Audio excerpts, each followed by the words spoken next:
ನಾನು ಆಲ್ಮೋಸ್ಟು ಈ ಪ್ರಾಡಕ್ಟನ್ನು ಒಂದೂವರೆ ವರ್ಷದಿಂದ ಯೂಸ್ ಮಾಡ್ತಾ ಇದ್ದೀನಿ.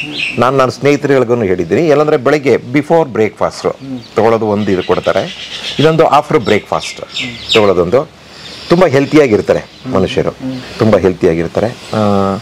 ಅನುಕೂಲ ಆಗುತ್ತೆ ಎಲ್ರಿಗೂ, ಅವ್ರಿಗೆ ಗೊತ್ತಾಗುತ್ತೆ, they can feel it almost ಅಂತ ಕೇಳಿದ್ರೆ. 2 ತಿಂಗಳು ಅಥವಾ 3 ತಿಂಗಳು ಪ್ರಾಕ್ಟೀಸ್ ಮಾಡಿದ್ರೆ ಅವ್ರಿಗೆ ಒಳ್ಳೆ ಅನುಕೂಲ ಆಗುತ್ತೆ, ಆರೋಗ್ಯವಾಗಿರ್ತಾರೆ. ಒಂದು ಸೆಂಟೆನ್ಸ್ ಹೇಳೋರು ನಮ್ಮ ಗುರುಗಳು, ಪಾಶ್ಚಿಮಾತ್ಯ ನಾಗರಿಕತೆಯ ಅಂಧಾನುಕರಣೆಯಿಂದ ದೇಶ ಹಾಳಾಗ್ತಿದೆ ಅಂತ. ಎಷ್ಟು ಚೆನ್ನಾಗಿದೆ ಆ ಸೆಂಟೆನ್ಸ್. ಬಹುಶಃ ನಾನು 8th ಸ್ಟ್ಯಾಂಡರ್ಡಲ್ಲಿ ಕೇಳಿರೋ ವಾಕ್ಯ ಅದು. ಅದನ್ನು ರಿಪೀಟ್ ಮಾಡ್ಕೊತೀನಿ. ಅನುಕರಣೆ ಮಾಡಬೇಡ ಅಂತ ಹೇಳಲೇ ಇಲ್ಲ ಅವರು. ಬ್ಲೈಂಡಾಗಿ ಅವ್ರು ಮಾಡಿದ್ದೆಲ್ಲ ಸರಿ ಅಂತ ಹೋಗ್ಬೇಡ ಅಂತ. ಸೌದೆ ಆಗುತ್ತೆ. ಹಾಂ, ಓಕೆ. ಇದು ಹಾಕಿದ್ದು ಇದು ಮೆತ್ತಗಿದೆ, ಇದು ಹಾರ್ಡ್ ಇದೆಯಾ ಈಗ? ಇಲ್ಲ, ಹೀಗಿರುತ್ತೆ. ಇದು ನೆನ್ನೆದು ಬಂದಿರುತ್ತೆ ಫಸ್ಟ್ ನೋಡಿ. ಇದು ಬನ್ನಿ ಮುಂದೆ. ಓಕೆ. ಈ ಬಿಸಿಲಲ್ಲಿ ಒಂದು ದಿನ ಸಾಕು. ಒಣಗಿಸ್ಬಿಟ್ರೆ ಇದನ್ನ ಹಂಗೆ ಅಲ್ಲಿ ಕೊಟ್ಟು ತೋರಿಸ್ತೀನಿ. ರೆಡಿ ಸೌದೆ. ಓಕೆ.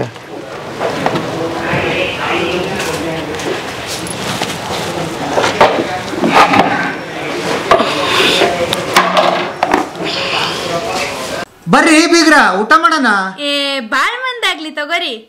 ನಿಮ್ಮ ಬಾಯಾರಿಕೆಯಿಂದ ಹಂಗ ಆಗ್ಲೇವಾ? ಸರ್ ನಮಸ್ತೆ. ನಮಸ್ತೆ. ನಮ್ಮ ಹೆಸರು ಸರ್? ನನ್ನ ಹೆಸರು ಪ್ರಕಾಶ್ KR ಅಂತ ಹೇಳ್ಬಿಟ್ಟು.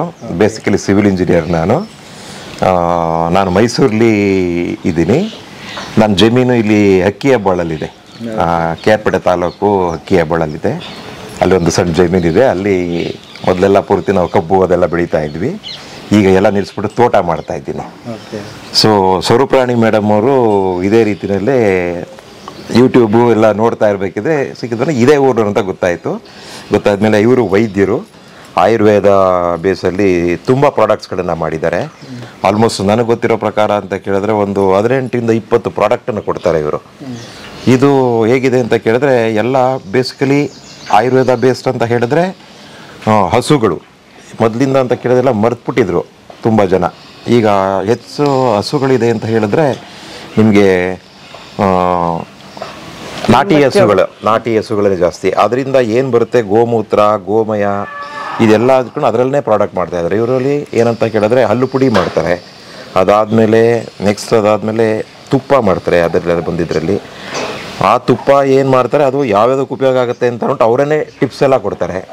ನೆಕ್ಸ್ಟ್ SSR ಅಂತ ಒಂದು ಮಾಡ್ತಾರೆ ಗೋಮೂತ್ರದಿಂದ. ಅದೆಲ್ಲ ಮಾಡಬೇಕಂತ ಹೇಳಿದ್ರೆ ತೊಗೊಳೋದು ಅಷ್ಟೊಂದು ಈಸಿ ಅಲ್ಲ, ಯಾವಾಗ ತೊಗೋಬೇಕು ಅಂತ ಅಂದ್ಬಿಟ್ಟು ಅದನ್ನು ಆಲ್ಮೋಸ್ಟ್ ಅಂತ ಕೇಳಿದ್ರೆ ಅರ್ಲಿ ಮಾರ್ನಿಂಗ್ ಬ್ರಾಹ್ಮಿ ಮುಹೂರ್ತ ಅಂತ ಏನು ಬರುತ್ತೆ, ಆ ಬ್ರಾಹ್ಮಿ ಮುಹೂರ್ತದಲ್ಲಿ ಕಾದು ಅದ್ರ ತೆಗೆದು ಅದನ್ನ ಪ್ಯೂರಿಫಿಕೇಷನ್ ಮಾಡಿ ಕಂಪ್ಲೀಟು ಅದಕ್ಕೆ ಒಂದಷ್ಟು ಆ್ಯಡೆಡ್ಸನ್ನು ಆ್ಯಡ್ ಮಾಡಿ ಇಂಗ್ರೀಡಿಯೆಂಟ್ಸ್ ಯಾವುದನ್ನು ಬೇರೆ ಏನು ಬರಲ್ಲ, ನ್ಯಾಚುರಾಗಿ ಏನು ಸಿಗುತ್ತೆ ಅದನ್ನು ಮಾಡಿ ಕೊಡ್ತಾ ಇದ್ದಾರೆ ಪಬ್ಲಿಕ್ಸ್ಗೆ. ತುಂಬ ಚೆನ್ನಾಗಿ ನಡೀತಾ ಇದೆ. ಮೇಡಮ್ ಅವರು ಆಯುರ್ವೇದದಲ್ಲೇ ಪಂಚಗವ್ಯದಲ್ಲೇ ಎಲ್ಲ ಪ್ರಾಡಕ್ಟ್ಸ್ಗಳನ್ನು ಮಾಡ್ತಾಯಿದ್ದಾರೆ. It's good for health. ನಾನು ಆಲ್ಮೋಸ್ಟು ಈ ಪ್ರಾಡಕ್ಟನ್ನು ಒಂದೂವರೆ ವರ್ಷದಿಂದ ಯೂಸ್ ಮಾಡ್ತಾ ಇದ್ದೀನಿ. ನನ್ನ ಸ್ನೇಹಿತರುಗಳಿಗೂ ಹೇಳಿದ್ದೀನಿ, ಎಲ್ಲಂದರೆ ಬೆಳಗ್ಗೆ ಬಿಫೋರ್ ಬ್ರೇಕ್ಫಾಸ್ಟು ತೊಗೊಳ್ಳೋದು ಒಂದು ಇದು ಕೊಡ್ತಾರೆ, ಇದೊಂದು ಆಫ್ಟರ್ ಬ್ರೇಕ್ಫಾಸ್ಟ್ ತೊಗೊಳ್ಳೋದೊಂದು. ತುಂಬ ಹೆಲ್ತಿಯಾಗಿರ್ತಾರೆ ಮನುಷ್ಯರು, ತುಂಬ ಹೆಲ್ತಿಯಾಗಿರ್ತಾರೆ. ಅನುಕೂಲ ಆಗುತ್ತೆ ಎಲ್ರಿಗೂ, ಅವ್ರಿಗೆ ಗೊತ್ತಾಗುತ್ತೆ, they can feel it almost ಅಂತ ಕೇಳಿದ್ರೆ. 2 ತಿಂಗಳು ಅಥವಾ 3 ತಿಂಗಳು ಪ್ರಾಕ್ಟೀಸ್ ಮಾಡಿದ್ರೆ ಅವ್ರಿಗೆ ಒಳ್ಳೆ ಅನುಕೂಲ ಆಗುತ್ತೆ, ಆರೋಗ್ಯವಾಗಿರ್ತಾರೆ. ಫ್ರೆಶ್ನೆಸ್ ಇರುತ್ತೆ, ಸ್ಟ್ರೆಂತ್ ಇರುತ್ತೆ. ಮತ್ತು ಇನ್ನೊಂದೇನಾಗುತ್ತೆ ಅಂದರೆ ಕಾನ್ಸಂಟ್ರೇಷನ್. ಬೇರೆ ಏನಾದರೂ ಮಾಡ್ತೀವಿ ಅನ್ನೋದೇ ಕಾನ್ಸಂಟ್ರೇಷನ್. ಮಕ್ಳುಗಳಂತೂ ಭಾಳ ಅನುಕೂಲ. ಅದು ಮಕ್ಳುಗಳಂತೂ ಇವಾಗೆಲ್ಲ ಫೋನು ಅದೆಲ್ಲ ಬಂದಮೇಲೆ ಕಾನ್ಸಂಟ್ರೇಷನ್ ಅಂತ ಕೇಳಿದ್ರೆ ಬೇರೆ ಕಡೆ ಡೈವರ್ಷನ್ ಆಗಿಬಿಟ್ಟಿದೆ ಫೋನ್ಗಳ ಮೇಲೆಗಡೆಲ್ಲ ಈ ಆಫ್ಟರ್ ಕೊರೋನಾ. ಈಗ ಆ ಮಕ್ಳುಗಳ ತುಂಬ ಅನುಕೂಲ ಆಗುತ್ತೆ, ಅವ್ರ ಬುದ್ಧಿವಂತಿಕೆ ಬೆಳವಣಿಗೆ ಆಗುತ್ತೆ, ಮತ್ತು ಮೆಮೊರಿ ಪವರ್ ಇನ್ಕ್ರೀಸ್ ಆಗುತ್ತೆ. These are the basic things what I have heard from the Swaruparani madam. You feel it. I feel it. Then at the same time ನಾನು ಹೇಳ್ತೀನಿ ನನ್ನ ಸ್ನೇಹಿತರುಗಳಿಗೂ, ಬಡಿಸ್ತಾ ಇದ್ದಾರೆ, ತುಂಬ ಜನ ಬರ್ತಾ ಇದ್ದಾರೆ. ಇಂಟರ್ನಲ್ ಆರ್ಗನ್ಸು ಮನುಷ್ಯನಿಗೆ ಏನೇನಿದೆ ಅಷ್ಟು ಆರ್ಗನ್ಸ್ಗೆ ಎಲ್ಲ ಔಷಧಿಗಳನ್ನು ಇಲ್ಲೇ ಸಿಗುತ್ತೆ. ಹಿಂದೆ ಇತ್ತದು ಸುಮಾರು ಒಂದು 3,000 4,000 ವರ್ಷದಿಂದ ಯಾರನ್ನು ಉಪಯೋಗಿಸಿರಲಿಲ್ಲ, ಮರ್ತು ಬಿಟ್ಟಿದ್ರೆ ಈಗೆಲ್ಲ ಇಂಗ್ಲೀಷ್ ಮೆಡಿಸನ್ಗೆ ಹೋಗಿ. ಈಗೆಲ್ಲ ಸ್ಲೋ ಆಗಿ ಬರ್ತಾ ಇದ್ದಾರೆ. ಅನುಕೂಲ ಆಗುತ್ತೆ, ಉಪಯೋಗಿಸ್ಲಿ, ಜನಗಳೆಲ್ಲರೂ ಉಪಯೋಗಿಸ್ಲಿ, ಎಲ್ರಿಗೂ ಅನುಕೂಲ ಆಗುತ್ತೆ. Thank you sir, thank you. ನಮ್ಮ ಟ್ರಸ್ಟಲ್ಲಿ ನಾವು 3 ಜನ ಇದ್ದೀವಿ. ನಾವಿಬ್ಬರು ಮತ್ತು ನಮ್ಮ 5 ತಲೆಮಾರಿನ ಮನೆ ಮಗನೇ ಅಂತಲೇ ಅಂದ್ಕೊಂಡ್ಬಿಟ್ಟಿದ್ದೀವಿ. ಅವರೊಬ್ಬರು 3 ಜನ, ಈಗ ಅಣ್ಣಪ್ಪ ಅಂತ ಅವ್ರು 3 ಜನ ಇದ್ದೀವಿ. ಇಷ್ಟು ಜನ ಇಲ್ಲಿ ಫುಲ್ ಟೈಮ್ ನಾವು ಕೆಲಸ ಮಾಡ್ತೀವಿ. ಅದಲ್ಲದೆ ಲೇಬರ್ಸು ಸದ್ಯಕ್ಕೆ ಒಂದು ಫ್ಯಾಮಿಲಿ ಮತ್ತು ಒಂದಿಬ್ಬರು ಎಕ್ಸ್ಟ್ರಾ ಇದ್ದಾರೆ. ನನಗೆ ಬಂದರೆ ತಗೊಳ್ಲಿಕ್ಕಿದೆ, ಒಂದು 5-6 ಫ್ಯಾಮಿಲಿ ಬಂದರೂ ಕೆಲಸ ಕಳೆಯುತ್ತೆ. ಹಾಗಂತ ಅವ್ರು ಯಾರು ಬರಲಿಲ್ಲ ಅಂತ ನಾವು ಯಾವ ಕೆಲಸನೂ ನಿಲ್ಲಿಸಲ್ಲ. ಆದರೂ ಒಂದು ಸ್ವಲ್ಪ ಕಡಿಮೆ ಆಗಬಹುದು, ಮಾಡುವ ಕ್ವಾಂಟಿಟಿ ಕಡಿಮೆ ಆಗ್ಬಹುದು. ನಿತ್ಯ ಡಿವಾಟ್ರಿಂಗ್ ಆಗುತ್ತೆ, ನಿತ್ಯ ಕಪ್ಪಾಗುತ್ತೆ, ನಿತ್ಯ ಸೌದೆ ಆಗುತ್ತೆ, ಪ್ರತಿಯೊಂದು ಆಗುತ್ತೆ. ಈಗ ಒಂದು ಏನಂದರೆ, ಈ ಒಂದು ನಾನು ಅನ್ಕೊತೀನಿ, ಈಗ ಒಂದದ್ದು ಇಂಥದ್ದೇನೋ ಮಾಡ್ಬೇಕಂತ ಮಾಡಿಬಿಡ್ತೀನಿ. ಬಟ್ ನಾನು ಹೋದ ನಂತರವು ಅಥವಾ ಈಗ ನಾನು ಅಳೆದು ಹೋದ ನಂತರ ಈ ಸಂಸ್ಥೆ ಹಾಗೆ ಉಳಿಬೇಕು ಅಂತ ಒಂದೇನೋ ಕನಸಿರ್ತದೆ. ಹೇಗೆ ಅದನ್ನು ಉಳಿಸ್ಕೊಳ್ಳೋದು, ಅದಕ್ಕೇನು ವ್ಯವಸ್ಥೆ ಆಗಿದೆ ಸರ್? ಅದಕ್ಕಾಗೆ ನಾನು ಇದನ್ನೆಲ್ಲ ಮಾಡಿರೋದು ಸರ್. ಯಾಕೆಂದರೆ ಈಗ ನನಗೆ ನಾನು ಪ್ರಾರಂಭದಲ್ಲೇ ನಿಮಗೆ ಪರಿಚಯ ಮಾಡ್ಕೊಳ್ಳುವಾಗ ಹೇಳಿದೆ, ವೈದ್ಯ ಪದ್ಧತಿ ನನಗೆ ಅನುವಂಶೀಯವೂ ಹೌದು. ನಾನು ಅದ್ರ ಬಗೆಗೆ ಒಂದು ಶಿಕ್ಷಣವನ್ನು ಪಡ್ಕೊಂಡೆ. ಅದಲ್ಲದೆ ನಾನು ಅದನ್ನು ಒಂದು ತಪಸ್ಸಂತ ತಿಳ್ಕೊಂಡಿದ್ದೀನಿ. ನಾನು ಒಬ್ರಿಗೆ ಏನಾದರೂ ಕೊಡ್ತೀನಿ ಅಂದರೆ ತಾಯಿ ಮಗುವಿಗಾಗಿ ರೊಟ್ಟಿ ಮಾಡಿಕೊಡೋ ಹಾಗೆ ಇಡ್ಲಿ ಮಾಡಿಕೊಡೋ ಅಷ್ಟು ಕಾಳಜಿಯಿಂದ ಮಾಡ್ತೇನೆ. ಅದನ್ನು ಎಲ್ಲರ ಹತ್ರ ನಾನು ನಿರೀಕ್ಷಿಸೋಕ್ಕಾಗಲ್ಲ. ಮತ್ತು ಎಲ್ಲರಿಗೂ ಆ ಡೆಡಿಕೇಶನ್ನು ಆಮೇಲೆ ಹಸ್ತಗುಣ ಎಲ್ಲ ಇರಬೇಕು ಅಂತಿಲ್ಲ. ಆವಾಗ ನಾವು ಆ ಪಾರ್ಟನ್ನ ಬಿಟ್ಟು ಹೇಗೆ ಮಾಡಬಹುದು? ಕೃಷಿಗೆ ಈಗ ಜಮೀನ್ದಾರಿಕೆ ತುಂಬ ಜನ ಜಮೀನು ಇಟ್ಕೊಂಡಿದ್ದಾರೆ.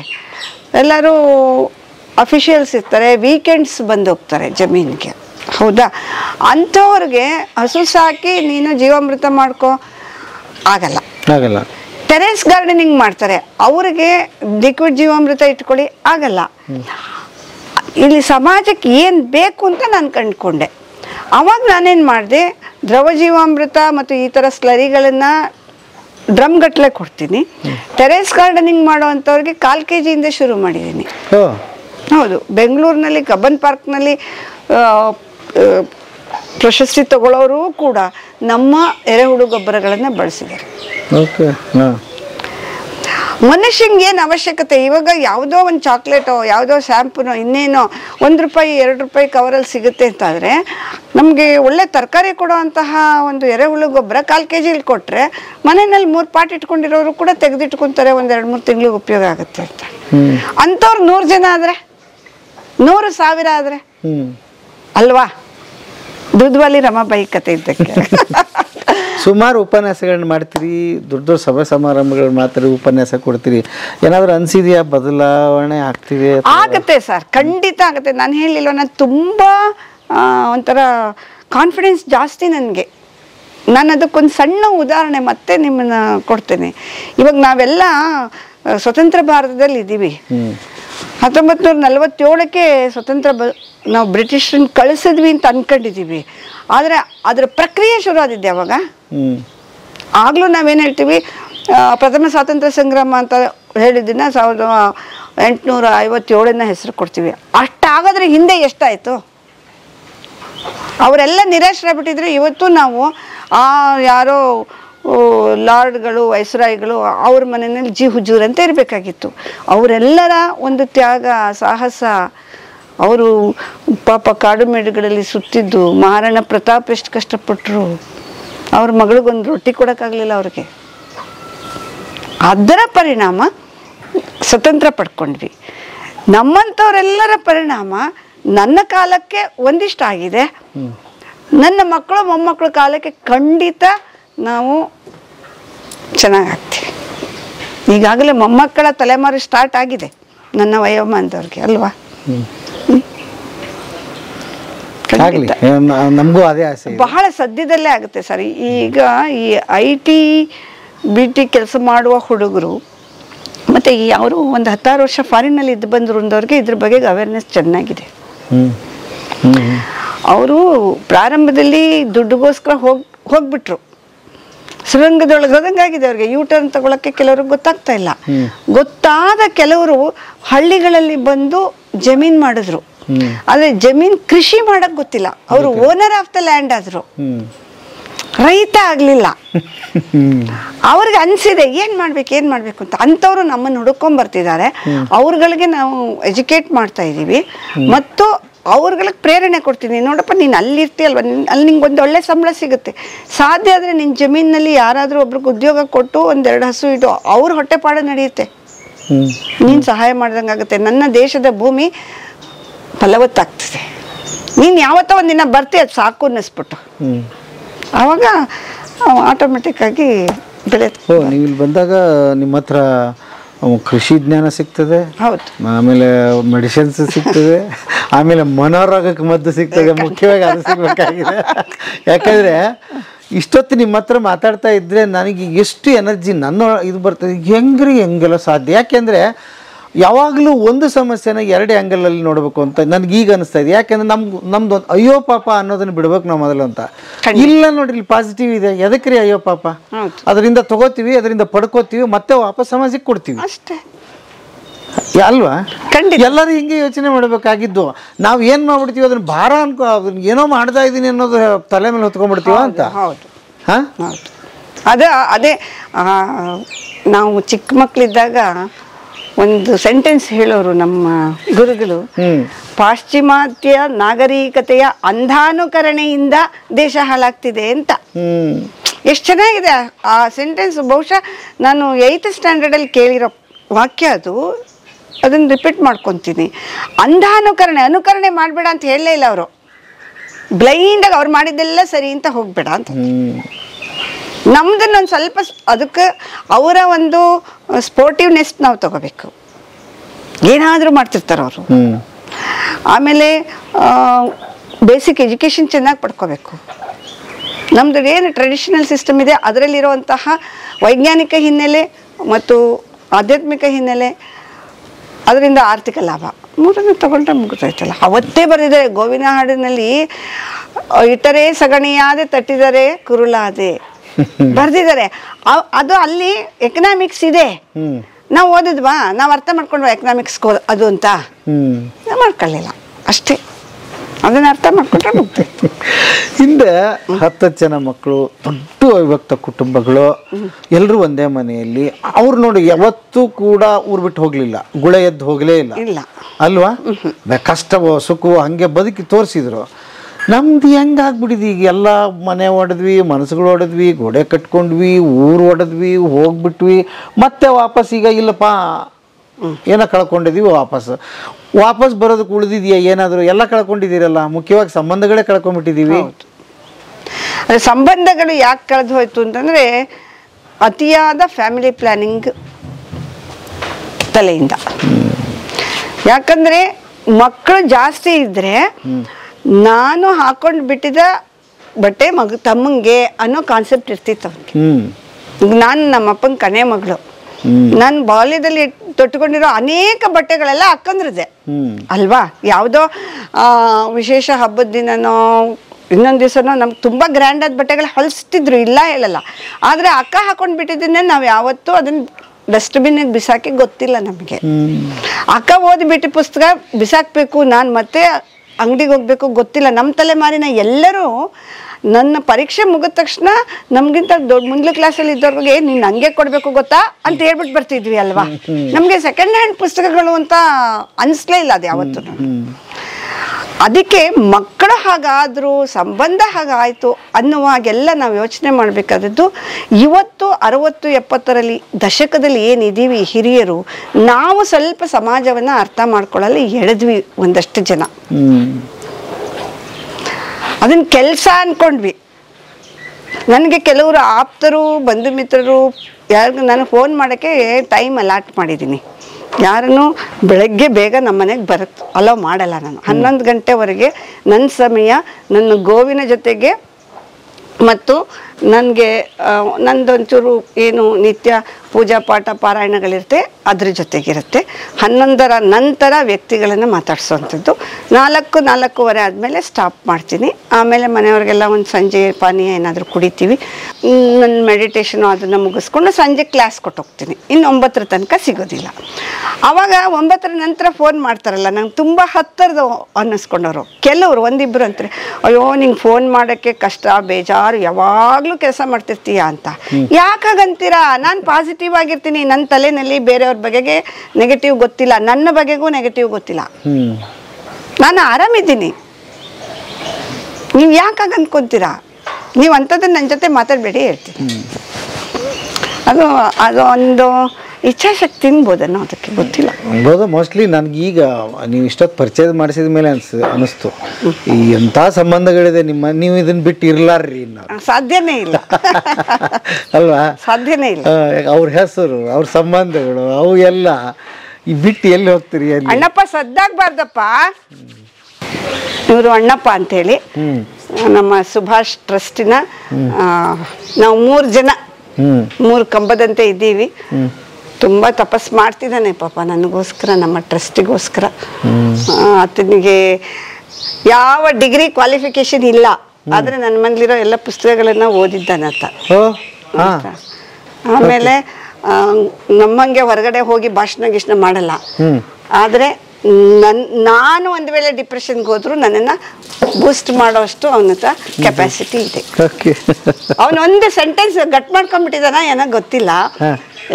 ಲೇಬರ್ಸೇ ಸಿಕ್ತಿಲ್ಲ ಬಿಡು, ಅತ್ಲಾಗಿ ವೈಂಡ್ ಅಪ್ ಮಾಡೋಣ, ಇನ್ನೇನು ನಮಗೂ ವಯಸ್ಸಾಯ್ತು ಅಂತ ಎಂದಾದರೂ ನಾನು ಅಂದರೆ, ಬಹುಶಃ ಜೀವನದಲ್ಲಿ 2-3 ಬಾರಿ ಅಂದಿದ್ದೀನಿ, ಇಲ್ಲ ಹೇಳಲ್ಲ. ನಂಗೆ ತುಂಬ ಅನಾರೋಗ್ಯ ಆದಾಗ, ಇನ್ನೇನೋ ಆದಾಗ, ಅದು ಒಂದು ಬದುಕತಾಯಿ ಭೂಮಿ ಮೇಲೆ ಹುಟ್ಟಿದ ಮೇಲೆ ಏನಾದರೂ ಒಂದು ಮಾಡಿಬಿಟ್ಟು ಸಾಯ್ಬೇಕು. ಮುಂದೆ ಯಾರೋ ಇದನ್ನ ನಡೆಸೋರು ಅಂತಿದೆ. ಯಾರೋ ಅವಳು ಕರೆಸ್ಕೊಂತಾಳು ಗೋಮಾತೆ, ಅದು ಬೇಡ, ಮಾಡ್ಕೊಂಡು ಹೋಗೋಣ ಅಂತ. ಸಾಕಲ್ವಾ ಎನರ್ಜಿ? ಅದು ಬನ್ನಿ ಸರ್, 2 ಮಾತಾಡಿ ಅಷ್ಟೇ. ಒಂದು ಅಷ್ಟೇ ಮಾತಾಡ. ಗ್ರೇಟ್ ನೀವು, ಅದ್ಭುತ. ಕಾಯಕವೇ ಕೈಲಾಸ. ಹೀಗೆ ನಮ್ಮ ಜೀವನ. ಓಕೆ. ಇದು ಈ ಹುಲ್ಲು ಗಿಲ್ಲು ಎಲ್ಲ ಕೊಂಡೆ ತರದ್ ನೀವೀಗ? ಸರ್, ಪ್ರಾರಂಭದಲ್ಲಿ ಎಲ್ಲವನ್ನ ಕೊಳ್ತಿದ್ವಿ. ಯಾಕೆಂದ್ರೆ ನನಗಿರೋದೇ ಒಂದು 1/2 ಎಕರೆ ಜಮೀನು. ನಮ್ಮ ತಂದೆದು. ನಮ್ಮ ಅಕ್ಕ ಒಬ್ಬರಿದ್ದಾರೆ ಮತ್ತು ಇನ್ನೊಬ್ಬಳ ಅಕ್ಕನ ಮಗ ಇದ್ದಾನೆ. ನಾವು 3 ಜನನು ಆ ಜಮೀನಿನ ಹಕ್ಕುದಾರರು. ಆದರೆ ಗೋಮಾತೆ ಒಂದು 3 ಎಕರೆ ಅಷ್ಟು ಸಂಪಾದನೆ ಮಾಡ್ಕೊಂಡಿದ್ದಾಳೆ, ಮಾಡ್ಕೊಂಡಿದ್ದೀವಿ. ಹೌದಾ? ಹೌದು. ಇಲ್ಲಿ ಇಲ್ಲೇ ಈ ನಮ್ಮ ಗೋಶಾಲೆ ಇದೆಯಲ್ಲ, ಇದೇ ನೇರಕ್ಕೆ ಬರ್ತದೆ, ಅಲ್ಲಿ ಕಾಣಿಸ್ತಾ ಇದೆಯಲ್ಲ ಮರಗಳು, ಅಲ್ಲಿ ಬರ್ತದೆ. ಮಾಡ್ಕೊಂಡಿದ್ದಾಳೆ. ಅದರಿಂದ ಕೂಡ ಮಾಡ್ತಾ ಹೋಗ್ತೀವಿ. ಇದು ಸೌದೆ ಮಾಡುವ ಮಿಷಿನ್ನು. ಸೌದೆ ಮಾಡ್ತೀವಿ. ಅಲ್ಲಿ ಸೌದೆ ರೆಡಿ ಸೌದೆ ತೋರಿಸ್ತೀನಿ, ನೋಡ್ಬೇಕಾ ನೀವು? ಉಪಯೋಗ ಅಂದ್ರೆ ಈಗ ನಮ್ಮಲ್ಲಿ ಬಹಳಷ್ಟು ಮಂದಿ ನಾವು ಕ್ರಿಮಿನೇಷನ್ಗೆಲ್ಲ ಸೌದೆ ಬಳಸ್ತೀವಿ. ಹೋಮ ಹವನಗಳಿಗೆ ಸೌದೆ ಮತ್ತು ಧರಣಿಗಳನ್ನ ಬಳಸ್ತೀವಿ. ಅದನ್ನ ಇದು ಕೊಡೋದ್ರಿಂದ ಮರ ಕಡಿಯುವಂತಹ ಒಂದು ದುಷ್ಟ ಪದ್ಧತಿ ಹೋಗ್ತದೆ, ಪರಿಸರ ಉಳಿಯುತ್ತೆ.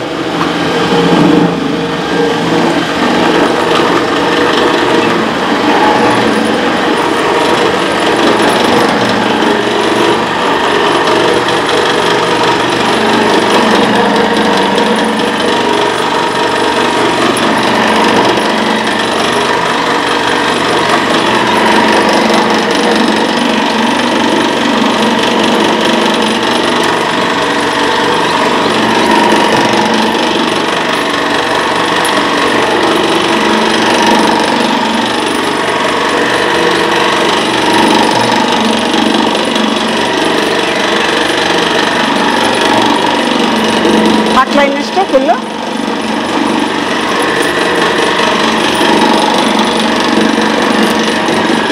ಸೌದೆ ಆಗ್ತದ? ಸೌದೆ ಆಗುತ್ತೆ.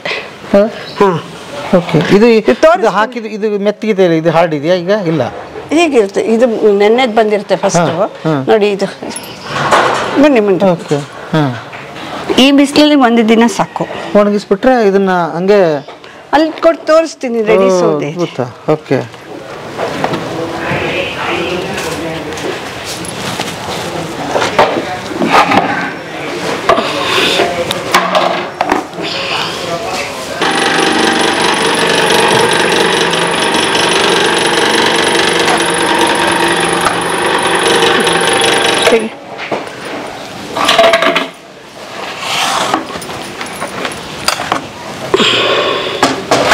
ಸಾಕ ಹಿಂಗಿರೋದನ್ನ ಒಣಗಿಸ್ಬಿಡ್ತೀರಿ? ಒಣಗಿಸ್ಬಿಡ್ತೀವಿ.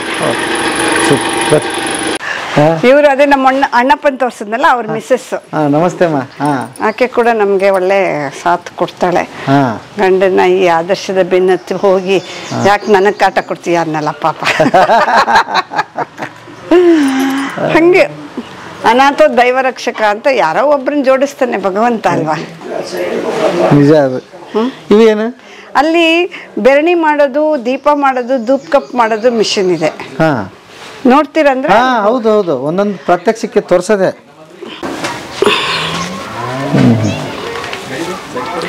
ನಮ್ದು ಟ್ರಸ್ಟ್ ಅಂಡರಲ್ಲಿ ಇದಿಷ್ಟು ಬರುತ್ತೆ. ಈ ಗವ್ಯ ಕುಟೀರದಲ್ಲಿ ಈಗ ನಿಮ್ಮ ಜೊತೆ ಏನು ಮಾತಾಡ್ತಿದ್ದೀನಿ ಅದಷ್ಟು ಎಕ್ಸ್ಪ್ಲೈನ್ ಮಾಡ್ತೀವಿ. ಸಂಡೇಸ್ ಸಾಮಾನ್ಯವಾಗಿ ಪ್ರತಿ ತಿಂಗಳ ಮೊದಲ ಭಾನುವಾರ ಆಸಕ್ತರಿಗೆ ಆ ಥರ ಕಲಿಸ್ತೀವಿ. ಯಾರು ಬೇಕಾದರೂ ಬರಬಹುದು. ವರ್ಲ್ಡ್ ಸ್ಕಿಲ್ ಅಕಾಡೆಮಿಯಿಂದ ಸರ್ಟಿಫಿಕೇಟ್ ಕೊಡೋದಕ್ಕೆ ಪರ್ಮಿಷನ್ ಸಿಕ್ಕಿದೆ ಈಗ. 25ನೇ ಇಸ್ವಿಯ ಹೊಸ ಸುದ್ದಿ ಅದು. ಯಾರ್ಯಾರು ಬರ್ಬೋದು? ಏನು ಅದಕ್ಕೆ ಅಂದರೆ ಯಾರು ನನ್ನ ಇನ್ಸ್ಟಿಟ್ಯೂಷನಲ್ಲಿ ಸರ್ಟಿಫಿಕೇಟ್ ಮಾಡ್ಕೊತಾರೆ, ಅಂದರೆ ಓದ್ಕೊತಾರೆ, ಇಲ್ಲಿ ಪ್ರಾಕ್ಟಿಕಲ್ ಮಾಡ್ತಾರೆ, ಅವ್ರಿಗೆ ನಾವು ಸರ್ಟಿಫೈ ಮಾಡಿ ಬೋರ್ಡಿಗೆ ಕಳಿಸಿದ್ರೆ ವರ್ಲ್ಡ್ ಸ್ಕಿಲ್ದು ಅಕಾಡೆಮಿಯಿಂದ ಸರ್ಟಿಫಿಕೇಟ್ ಸಿಗುತ್ತೆ. ಅಲ್ಲ, ಎಂಥವ್ರು ಬಂದು ಜಾಯ್ನ್ ಆಗ್ಬೋದು? ಏನು ಕ್ವಾಲಿಫಿಕೇಶನ್ ಇದೆಯಾ ಅದಕ್ಕೆ, ಅಥವಾ ಹೇಗೆ? ಏನು ಯಾರಿಗೆ ಈ ಕೆಲಸ ಮಾಡೋ ಆಸಕ್ತಿ ಇದೆ ಅಷ್ಟು ಸಾಕು, ಅದೇ ಕ್ವಾಲಿಫಿಕೇಶನ್. ಅಲ್ಲಿ ಬಂದು ಎಷ್ಟು ದಿವಸದ ತರಬೇತಿ ಇದು ಸರ್? ನೀವು diploma in panchagavya, advance diploma in panchagavya ಅಂತ ಮಾಡ್ತೀವಿ ಅಂತಂದರೆ ಅದಕ್ಕಾದರೆ 1 ವರ್ಷ 2 ವರ್ಷ ಅಂತ ತಗೊಳ್ತಾರೆ.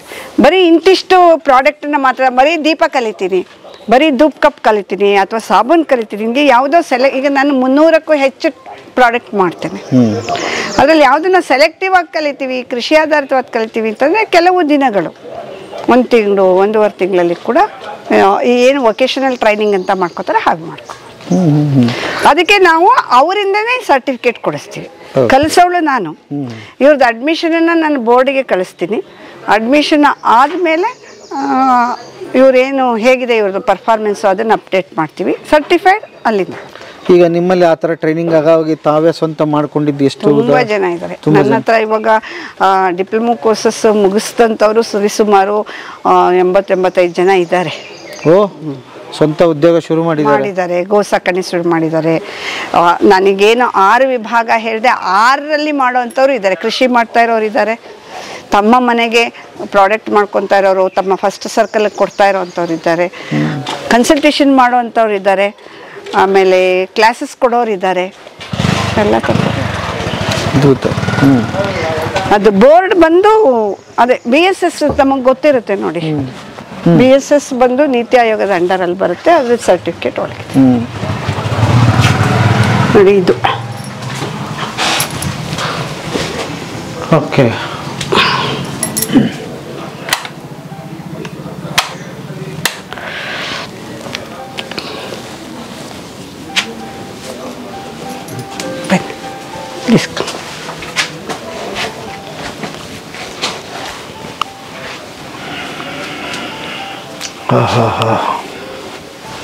ಅದ್ಭುತ.